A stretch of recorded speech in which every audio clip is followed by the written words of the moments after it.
Hello everyone.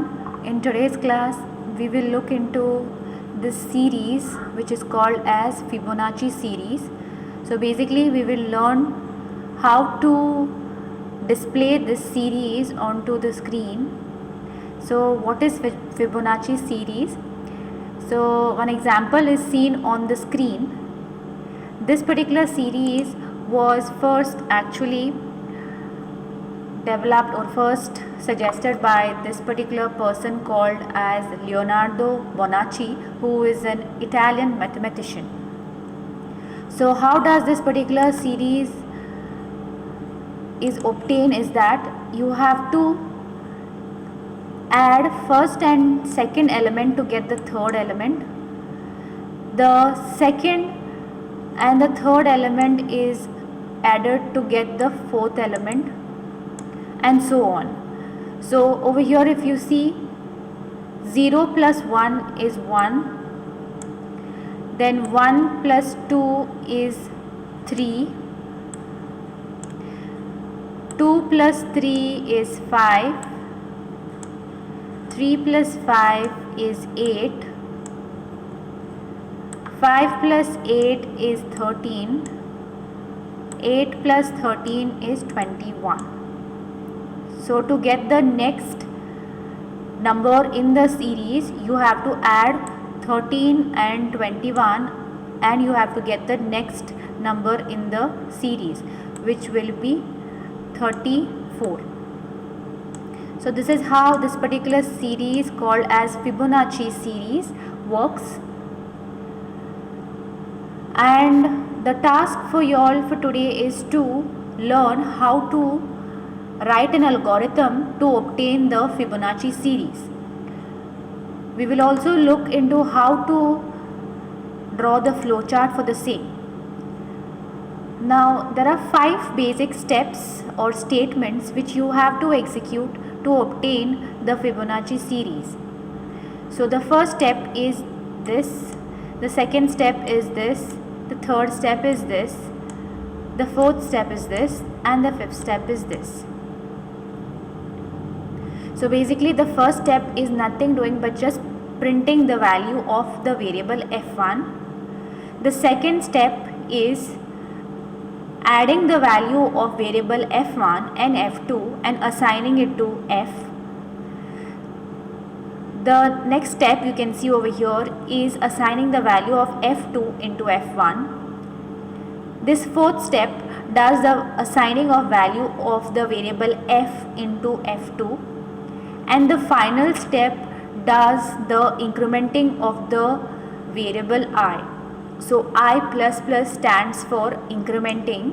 So you increment the value of I by 1. So every time the value of I will get incremented by 1 value. Now after these 5 steps are executed, what you will do is you will go back to the first statement. So basically it is a loop. You will keep on looping these 5 statements again and again till a stopping condition is met. And the stopping condition is that I should be less than or equal to the variable n. Now the question is, what is the variable n? N is nothing but the total number of elements in the series, in the Fibonacci series. So if you see this example over here, 0, 1, 1, 2, 3. So the value of n will be 5, which means there are 5 elements in this particular series. So the value of the variable n should be an input from the user. So user should specify how many number of elements of this particular Fibonacci series will be printed or should be printed on the screen as an output. So that will be basically the output which will be displayed on the console. Now as you see in these 5 steps, the variables which are involved are, one is f, the next is f1, the next is f2, and of course the variable I. Now These particular variables f, f1, f2 and I should be of the type integer, and you have to assign some values to it as an initial value before you start the execution of all these statements. Okay, so what will be the value of f1 and f2? So let's see that the f1 variable will take a value of 0, the f2 variable will take an initial value of 1, I variable will also take an initial value of 1. Now n will always be 5 because n represents the total number of elements which you want to print, and the most important condition to be met is that I should be less than equal to n. So this particular condition is the most important condition. This is basically the stopping condition for your algorithm as well. Now the first step would be printing the value of f1. So what is the value of f1? In f1 right now you can see 0. So let's print at the bottom of the page f1 is 0. So this will be the first value. The second step, what you can see is the f1 and f2 values are added up and assigned to the variable f. So 0 plus 1 will be 1, and the next step or the third statement is that f2's value is assigned to f1. So what is in f2 right now? Currently over here 1, so that will be assigned to f1. The next statement is assign the value of f to f2. So what is in f right now? 1, that will be assigned to f2. So f2 will also be 1 now. And the fifth and the last statement is that you have to increment I by 1. So you have to do I plus plus. So I is 1, hence after incrementing I becomes 2. So this is what you get. Now after you execute this particular statement, what you do is you go back to the step 1. So this is what will be the loop 1. So what you mean by loop 1 is once executing all these steps, so that will be your first loop, and after the loop 1 these will be all the values which you can see on the screen, which will be stored in the variables like f1, f2 and f. So let's go to now loop 2. What will happen in loop 2? Second time you have to print f1. So we are at statement 1 now. So print f1. What is an f1 right now? Variable f1 has a value of 1. So I have printed 1 or displayed 1 on the screen. You can see it. The next step is do addition of f1 and f2 and store the value in f. So f1 plus f2, 1 plus 1 is 2, so store 2 in f. Next, store the value of f2 into f1. So f2 is stored into f1. Next, store value of f into f2. So f into f2, which will be 2.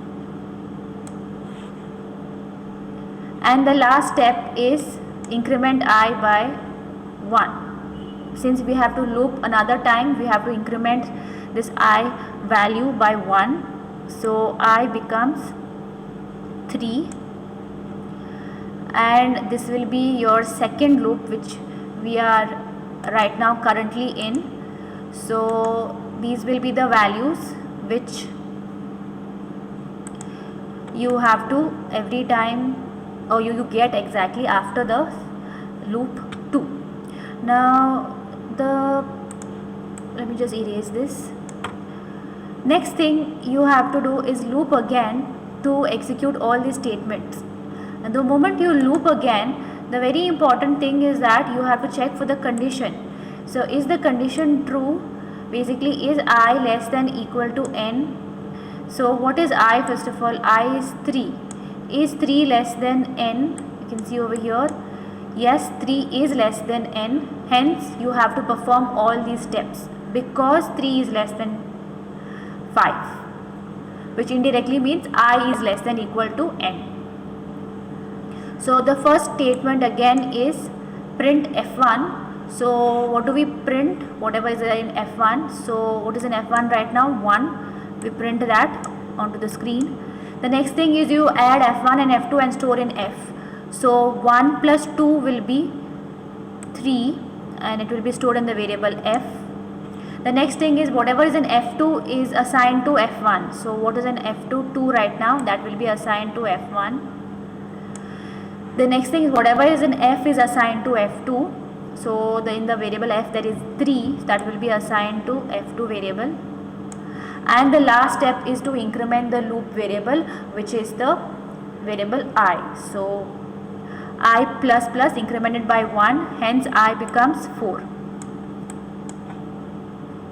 So this is what happens in loop 3. So what you can see, the values on the screen is actually loop 3 and all the values of the variables are displayed onto the screen. Now after this step, what you have to do is that the control basically goes back to the first statement, which is print f1. But before that, it will check for the condition, is I less than equal to n? So I is definitely less than equal to n because I is 4 and 4 is less than equal to 5. Hence, we perform all these steps once again. So looping happens once again because this condition, what is mentioned over here on the screen, is true. So the first statement is print f1. So what is f1 currently? The value of f1 is 2. So 2 is displayed onto the screen or printed onto the screen. The next statement is, second statement is adding f1 and f2 and storing it in the variable f. So 2 plus 3 gives you 5 and the value 5 will be stored in this variable called f. The next thing is assign the value of f2 to f1. So f2 is 3 and it will be stored in f1. The next statement is store the value of f into f2. So what is f3? That you store into, f is 5, so that you have to store into the variable f2. Let me just erase this.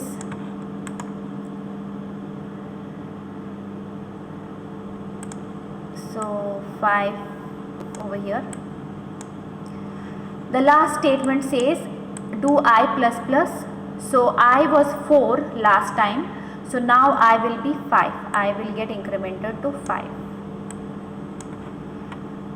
And this was the loop 4, which you can see.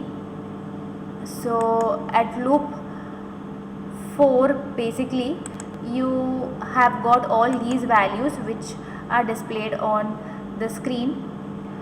The next time you have to again loop to check for the conditions. So you loop once again on top, and over here at this particular statement you have to check if, before actually executing this particular statement, you have to check for this condition, and the condition is that is I less than equal to n. So currently my I is having a value of 5 and n is also having a value of 5. So is 5 less than equal to 5? Yes, definitely. Hence we have to execute all these steps once again. So what is the first step? First step says print f1. So what is the value of f1? right now 3, so that 3 is printed onto the screen. The next statement says add f1 and f2 and store in f. So add f1 and f2 and store it in f. So 3 plus 5 will be 8. The next value or the next statement you have to execute is store the value of f2 into f1. So f2 is 5, store it into f1. This is what you get. Then store the value of f into f2. So value of f is 8, that you store into f2. You get this. And finally you increment I by 1. So I was last time 5. By incrementing it by 1 value you get a 6. So I will be 6. So this will be the loop 5. So meaning the 5th time when you execute those 5 statements, this is what you get. And this is what are the values of all variables currently at the 5th loop. I shall just erase this so that nothing is seen and it's very clear for you all to read. So this is what it looks like. Now since the program or the algorithm will go back to this step once again, so what happens once it goes over here, it will again check for this condition. Is the condition true or false? So the condition is actually false in this case. Why so? Because I is 6 and n is 5. So 6 is not less than equal to 5. Hence we do not execute these statements. We will not execute these statements, and what we will do is we will finally print the output onto the screen, or we will display the output onto the console. And what will be the output? 0, 1, 1, 2, 3. So this is what you see over here, which was what you had to print. Okay, so these are the steps. So the very important condition is that I equal to n. So at every place you have to check if I is equal to n. So at this point it will be 1 less than equal to 5. You have to check for this. Here you will check for is 2 less than equal to 5, yes or no. Then you will check for 3 is less than equal to 5 again, yes or no. If yes, then only you have to execute all these 5 statements. If no, you don't have to execute all these 5 statements, and what you have to do is directly exit and print the answer. Here you have to check for 4 is less than equal to 5, and here you have to check for 5 is less than equal to 5, and the last step would be checking the condition 6 is less than equal to 5. So if you see, only at this point the condition fails. Hence we have to stop and print or display the answer onto the screen, and this is the answer. So this is how the computation of Fibonacci series happens. The very important thing is to have these variables. You definitely need 3 variables, f, f1 and f2, to do that addition. You cannot do it by just one variable, or you cannot do by 2 variables only. You definitely require 3 variables, and the variable I is used for looping. So that will be the loop variable, or also called as counter variable. So to keep basically the count of how many times you have looped, that would be the variable. Let's go to the next slide. So here the stopping happens, and this would be the output which is displayed. The next slide is the algorithm. So pay attention to the algorithm. The first step is definitely the start step. The next step is initializing the first term f1 and the second term f2. So f1 will take a value of 0 and f2 will take a value of 1. You have to also initialize I with 1. The next step is step 3. You have to take the input of the number of terms you have to generate or display or print. So that will be stored in the variable n. The next step is the condition. What is the condition? The condition is I less than equal to n. So this is the stopping condition as well. Depending on this particular condition, you will stop with the algorithm or you will keep on continuing. So this condition, under this condition, you have to do the following steps. So what are those? The steps which were mentioned previously, the 5 steps. So all those 5 steps you can see over here. First step was printing f1, second step was doing the addition of f1 and f2 and storing in the variable f. Step 3 was assigning f2 to f1. Step D was, or the fourth step was, to assign the value of f to f2, and the last step or the fifth step was to increment I by 1 and go to step 4. So basically you have to go back to step 4 over here, and every time check for this condition. Is the condition true? If the condition is true, you have to do all these steps. If the condition is false, that's when you have to do the else part. So the else part says go to step 5. So what is the step 5? Step 5 is nothing but directly stopping. So this was the algorithm for printing the Fibonacci series onto the console screen. Now let us stop over here